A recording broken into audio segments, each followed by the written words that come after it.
Okay guys, this is how I like to curl with my NBR extensions in, or any extension. I feel like this video, if you have some type of extensions, will help you as far as styling.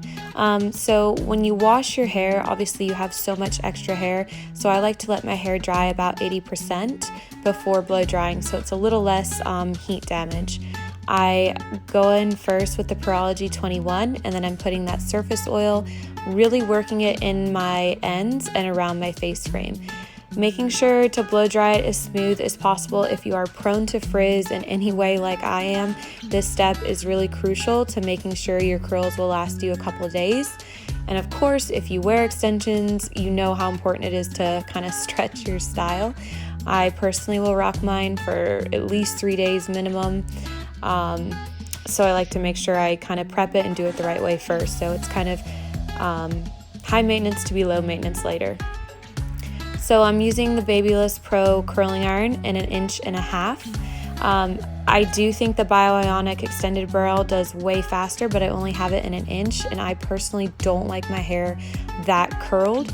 I haven't gotten the bigger barrel yet, so I'm using this one. But if you want more speed and a hotter, quicker iron, I would recommend that one. This one is a little bit short for how long my hair is, but it works great, and especially if you don't have this long of hair. So I'm starting from my roots and working that down. If you'll see, when I slide the ends, I just kind of slide them away. I don't curl them all the way down.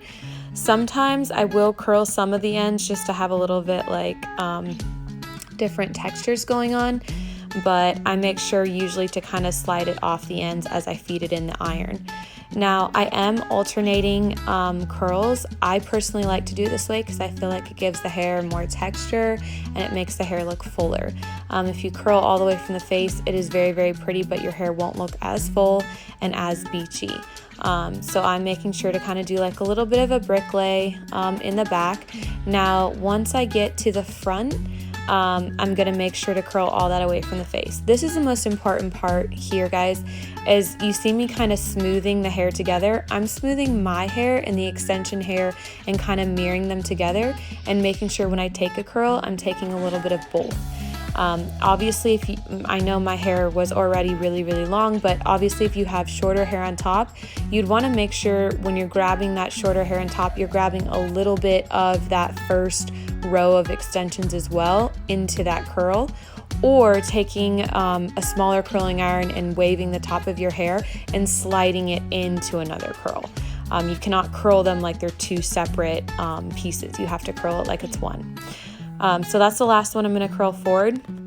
Now when I'm working in the front, I'm making sure to take smaller sections.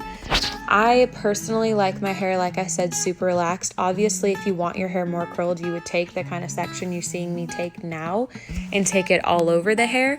But I just do this just in the front, so it stays like a little bit more curly in the front, but I don't like it like that all the way around. Now I am making sure again to keep sliding it through. Even though this part is just my hair, I still make sure to slide it down because I feel like it gives the hair more shine. You definitely can do it with just curling it, and especially if you're not prone to frizz like I am, you don't really need to do that step, but I like to do it because I feel like it gives the curls, so much more shine to the hair. Again, I'm going to do the same thing to the other side. I'm going to alternate in the back in a little bit of a brick lay pattern, and then I'm going to curl the face all the way away. Using a tight barber comb, I'm going to comb through all those curls while pushing kind of upward and teasing. Again, this is like to make it look really, really full. If you're wanting it to look full and bouncy, you would go ahead and do this step here.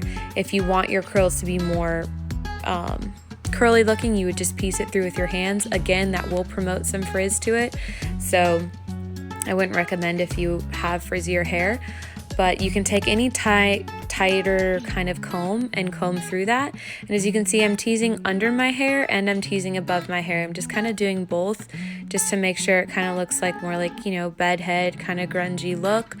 And then I'm going to finish it off with a little bit more of that Ghost spray. You can use any type of texture spray. I really like the IGK one, but the Ghost is what I had.